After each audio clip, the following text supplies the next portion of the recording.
Hey Diana, Nicole, Gabby, Shabbat Shalom. Hey Neats.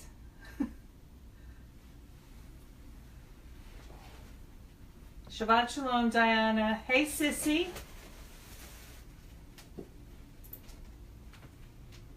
Hey April. April, are you over Miss Gwen's this evening? Shabbat Shalom, Nicole. Hey Rye. Hey Rebecca.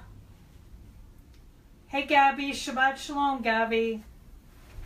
Nice to see you all. Hey Maureen. Shabbat Shalom. Good to see you. Here with Bella. Oh, love you, Bella. Shabbat Shalom, Bella. Bella, Gwen, and Evelyn. I always have to do a special shout out to Bella. Hey, Edwin. Shabbat Shalom. Good to see you. I'm going to let you in on a little secret. My whole family is here with us in Florida, so I'm super jazzed because they're sitting on the bed watching. So I'm happy to have my family here visiting. Shabbat Shalom, everyone. If you all could be praying tomorrow for Out of Zion too. I know that you have all been keeping up with that, but they launch tomorrow. So just to be keeping that in prayer, please. Nicole's purple hearts. Beautiful. Shabbat Shalom, everyone. In Ecclesiastes, we see a journal of a man, Koheleth. Koheleth means preacher, and it is the name by which the author of Ecclesiastes is known. Most believe this is Solomon who had it all, who wrote this. And he had everything that a man could ever want. He had wealth, he had power, he had wisdom, he had respect. He was completely self-sufficient, really needing no one. So his words about relationships may surprise us. He writes about relationships. And he says here in Ecclesiastes 4:10, one of them, and again, we did the earlier verse previously, if one of them falls, the other will help his partner up. Woe to him who is alone when he falls and has no one to help him up. And so what we see here with this kind of a giving and receiving and boundary and ties kind of healthy relationship is two can overcome failure. So two people together can overcome failure. So let me ask you this, and let me ask you to comment here. How is that done? Let me see your response. How do you do it? How do you help someone overcome failure? Is it daunting to you to think of lifting someone up when they fall? Or are you intimidated by reaching out to someone and joining them in their walk and lifting them up when they fall? Let me ask, hey Kimberly, let me ask you how you feel about lifting someone up when they fall. Shabbat Shalom, Kimberly. So good to see you, honey. How do you lift someone up when they fall? And are you afraid to even connect with someone? Sometimes we're very afraid to connect with a person who has fallen because we think we don't know what to say to them. So how does it work for you? Hey Alicia, Shabbat Shalom. Again, I'm asking the question, how do you connect with someone when they fall? For those of you who have joined us a little later. Because Koheleth says, we help each other. Two are stronger than one. Ryan says it feels easier to lift someone up rather than lifting yourself up, which is a good point. And this is why Koheleth said we need someone with us in this walk. Again, Ecclesiastes 4:10 says if one of them falls, the other will help his partner up. And in the first part of the page, if you joined us a little later, definitely make sure you watch on the page. At the page, we talked about this imagery of the ties and the boundaries that hold partners or friends together. And it's very important. Nicole says, I do not feel burdened by it, but sometimes I feel hesitant as to how to communicate to them so they will hear what I'm trying to say or if what I'm saying is helpful. it does feel a bit like a responsibility, I think. Gabby says, I just let them know that I'll be praying for them and am available if they need anything. Really good, Gabby, because that doesn't rush in too much, right? But you let them know you're there. Alicia, there's always a fear of failure, right? We are so afraid of failing, but no magic words are usually needed. So true. I find once I put myself in the right place, it's a matter of being in the same zone as the friend and let the prices happen organically. Hey, O'Dane, Shabbat Shalom. Hope everything's good in your family. So yes, this is a very important thing to enter into a relationship with someone, have those ties that bind, like we talked about on the Sabbath Collective page, and actually help someone up. So there's this story that goes that there's a man walking along and he falls into a hole. He can't get out. He sees a doctor walk by and he shouts up, "Hey doc, I've fallen into this hole. Can you please help me out?" The doctor writes out a prescription and throws it down in the hole and keeps walking. The man then sees a pastor walk by and shouts up, "Pastor, I've fallen in this hole. Can you please help me out?" And the pastor says, "I'll be praying for you," and keeps walking. The man sees a friend walk by and shouts up, "Hey Joe, I've fallen in this hole. Can you please help me out?" Joe immediately jumps down into the hole with him. The man says, "What are you doing? Now we're both in this hole." And Joe replies, "Yeah, but I've been here before and I know the way out." And that's really the way we help each other who's fallen, right? We consider what it felt like when we fell. We remember how we got out and we help the person up. And just having someone with you to walk through it with you is a big difference. O'Dane, good. All is well with Glenn and Chloe and Jamal. Hey, Jamali. So nice to see you, honey, and miss you. So let's continue with what Ecclesiastes says, Koheles says. In verse 4, or chapter 4, verse 11, he goes on, and again, he's listing all the good things that have to do with friendship. And again, if you're joining us a little late and you missed that page, Sabbath Collective page, definitely circle back to that after we end the group. Again, if two people sleep together, they keep each other warm. But how can one person be warm by himself? And this is the writer of Ecclesiastes. Most people think it's Solomon. He refers to himself as Koheleth. Two can avoid isolation. In this ancient culture, being cold is a literal life and death. But isolation in our culture is pretty significant as well. There is nothing more lonely than being in a crowd of people and feeling alone. In friendships, technology has made it both easier and harder to maintain friendships. So let me ask you this, and let me please see your comments on this. How do you feel that technology can isolate us from others? And how do you feel that it can truly connect us with others? And what do you feel about the lack of accountability in social media? So let me see your comments here. Because again, social media is something can just blah. Someone just vomits all over his Facebook page, and there's no real accountability for the words that he uses or how he sees it. It's just this release with no accountability. So what do you feel about that? And how do you feel that either contributes or takes away from relationship? Hey, Tanya, so good to see you, honey. Ryan says it sounds like New York. Exactly. It totally sounds like New York. So let me see your thoughts and comments about how social media either contributes or takes away from true intimacy, from true relationship, from really connecting, and also from accountability. Gabby says social media can be isolating because there's no face-to-face interaction with the other person. It's tough, right, to read words on a screen.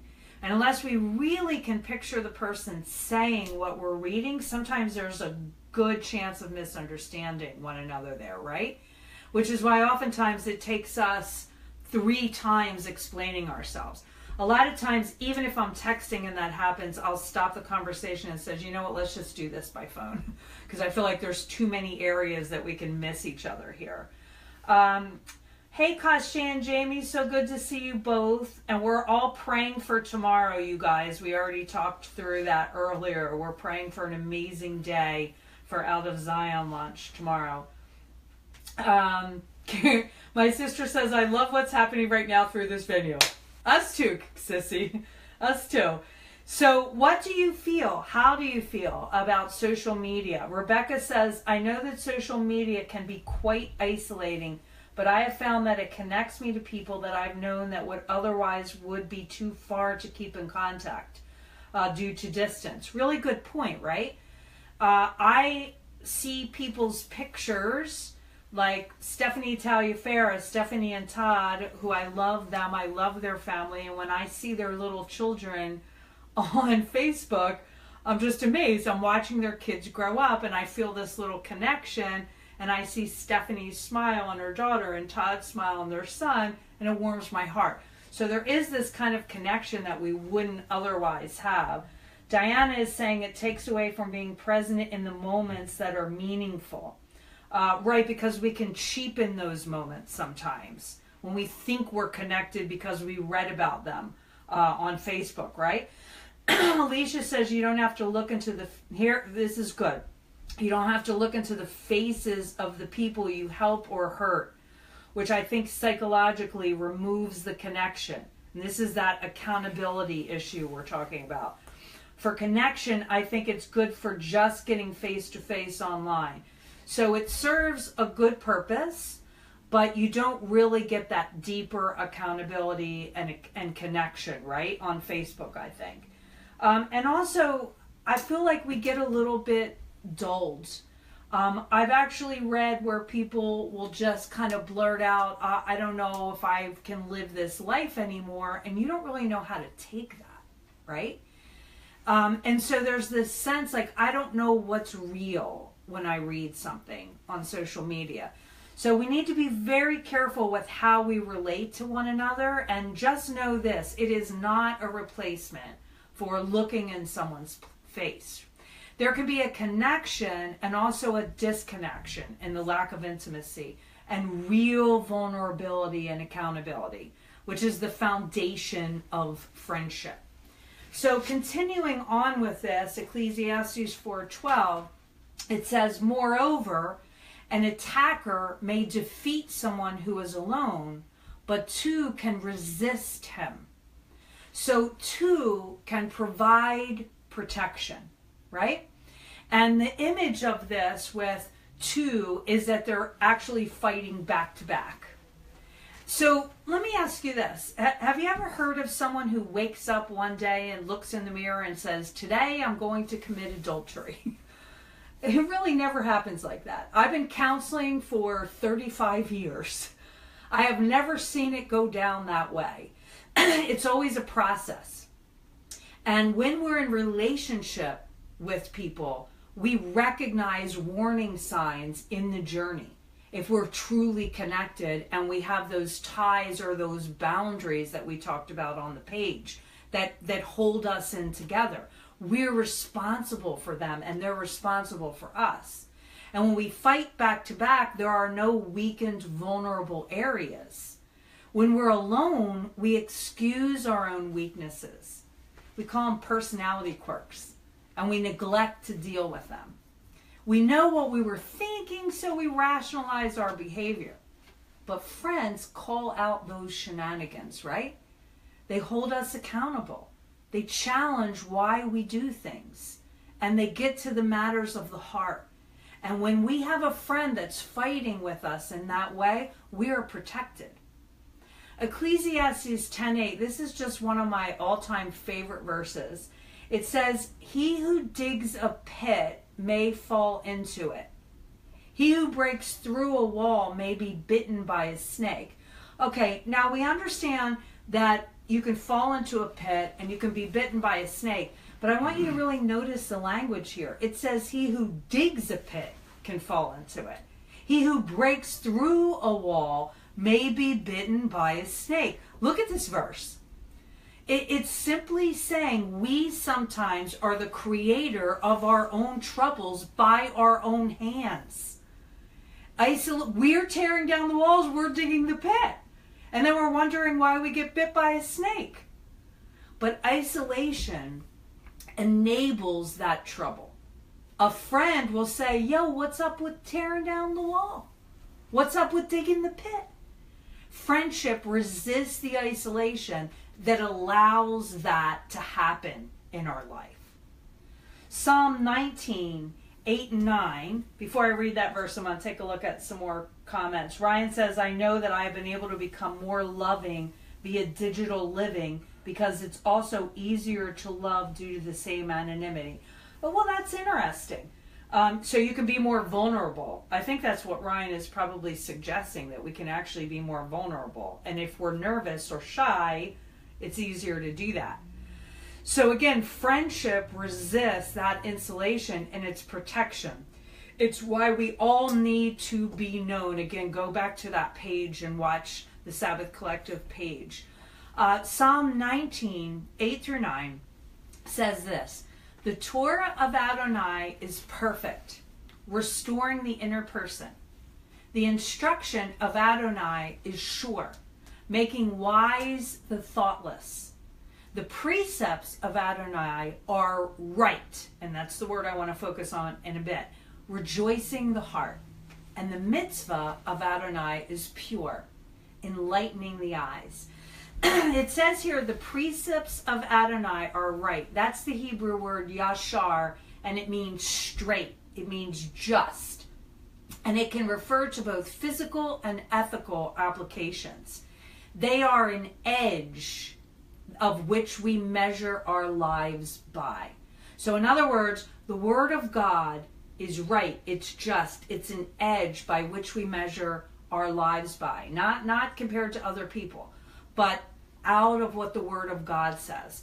Now here's the thing. If you take a piece of paper and you attempt to cut straight, you will probably not be able to do it. You will not get one of these edges. You will get a crooked edge, right? You can't do it without a straight edge of some kind. It's impossible. Carpentering, again, maybe another made-up word, or engineering, or sewing, all use tools to get this straight edge. The same principle applies to living our lives. Without a guiding edge alongside of us, the path wavers. And again, it's just like us cutting on that paper. We won't be able to do it. So here we see the tangible basis of Hebraic thought, which is a straight edge for life, a level that determines our alignment, a way of relationship. God gives us that. So we have the edge, the line that we measure by. But let me ask you this. Have you ever tried to hang a picture by yourself? We just moved in. I hung pictures. And even though I had a level, I still needed a friend, a son, that could help me to align that level. A friend is that straight edge. How is this kind of friendship done? It says at the end of this verse, chapter 4, verse 12b, a three-stranded cord is not easily broken. Relationships are always cubed, the power of three. The real power in a relationship is through Yod-He, Vav-He. In other words, when we enter into a relationship, we can do amazing things. But when we enter that third chord, and we talk about the ties, the boundaries, the binding, that Holy Spirit third chord is the power that enables us to be able to stay connected. And that's what we see in this verse.